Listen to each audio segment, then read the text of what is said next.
Introducing the 2011 Holden Commodore SSV Edition. The Commodore is a rear-wheel drive 4-door sedan with 5 seats, powered by a 6-litre naturally aspirated V8 engine that has 270 kilowatts of power and 530 Newton-meters of torque via a 6-speed manual transmission. Holden claims the Commodore uses 12.2-litre per 100 kilometers of unleaded petrol in the combined city and highway cycle while putting out 288 grams of CO2. It has a 71-litre fuel tank, meaning it should be able to travel 582 kilometers per full tank. The Commodore has received a 5-star rating from ANCAP. Thanks for watching, and we hope you found our video informative.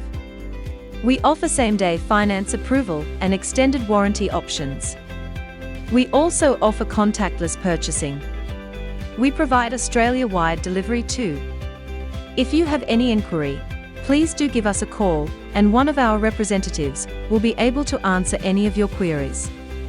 We look forward to hear from you soon.